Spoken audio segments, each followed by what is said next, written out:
दोस्तों आज 5 मई को निफ्टी ने कैसा परफॉर्म किया, कौन से इंपॉर्टेंट लेवल से प्राइस वापस से ऊपर या नीचे गया और अपनी नो इंडिकेटर स्ट्रेटजी ने कैसा परफॉर्म किया और कल के लिए निफ्टी के इंपॉर्टेंट लेवल्स क्या हो सकते हैं, इसके बारे में चलिए बात करते हैं।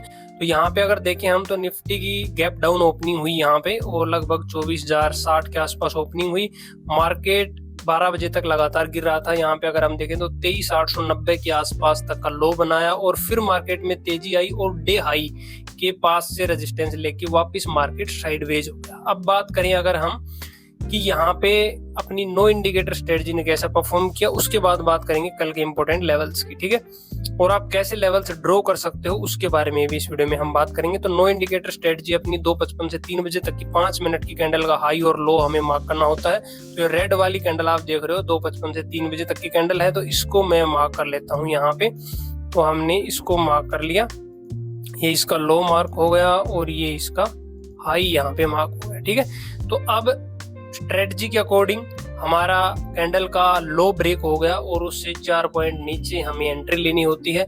तो हमारी एंट्री जो है वो यहाँ पे हो गई थी और उसके बाद में दूसरी कैंडल में हमारा स्टॉप लॉस हिट हो गया, जो कि हमारा इसी कैंडल का हाई जो है वो हमारा एसएल होता है। तो अगली ही सेकंड कैंडल में हमारा स्टॉप लॉस यहाँ पे हिट हो गया। स्टॉप लॉस यहाँ पे कितना था, तो इस कैंडल का लो था 24,008, तो हमने 4 पॉइंट नीचे एंट्री ली, मतलब कि 24,004 पे अपनी एंट्री हुई और इसका हाई है 24,028। तो लगभग 25 पॉइंट का एसएल जो है वो अपना यहाँ पे रहा।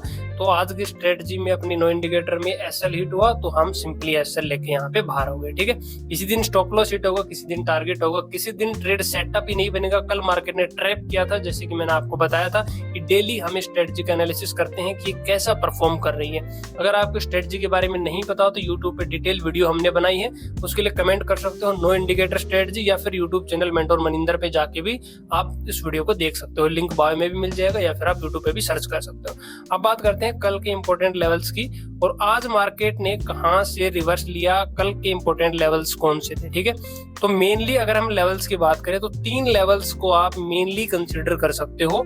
वो कौन कौन से लेवल हैं, एक तो प्रीवियस डे का हाई और लो, ठीक है। तो यहाँ पे अगर हम देखें तो थोड़ा सा मैं इसको छोटा कर लेता हूं। तो ये प्रीवियस डे का लो था हमारा 24,000 के आसपास कहीं, ठीक है।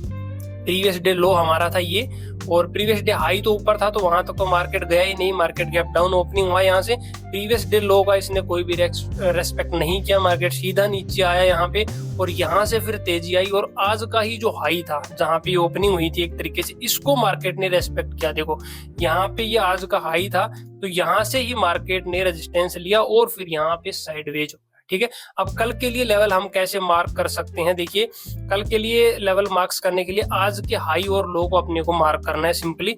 तो आज का हाई जो है वो हम क्या करते हैं, ये वाला जो प्रीवियस डे का लो था इसको हम आज का लो ले आते हैं, ठीक है। ये हमारा हो गया प्रीवियस डे का लो और जो प्रीवियस डे का हाई था उसको हम आज का जो हाई है वो बना देते हैं, ठीक है। तो ये अपना हो गया आज का हाई। तो कल मेन जो इंपॉर्टेंट लेवल्स रहेंगे अपने ये वाले रहेंगे, previous day high, previous day लो, और इसके अलावा अगर market gap up gap down खोलता है तो प्रीवियस वीक का लो और प्रीवियस वीक का हाई जो है इसको भी हम कंसिडर कर सकते हैं, ठीक है। बाकी मार्केट ओपन होने के बाद में फिर जो ओपनिंग प्राइस है या फिर जो हाई लो बनाता है तो उसको आप कंसिडर कर सकते हो एज ए सपोर्ट और रेजिस्टेंस। आई होप आपको समझ में आया होगा।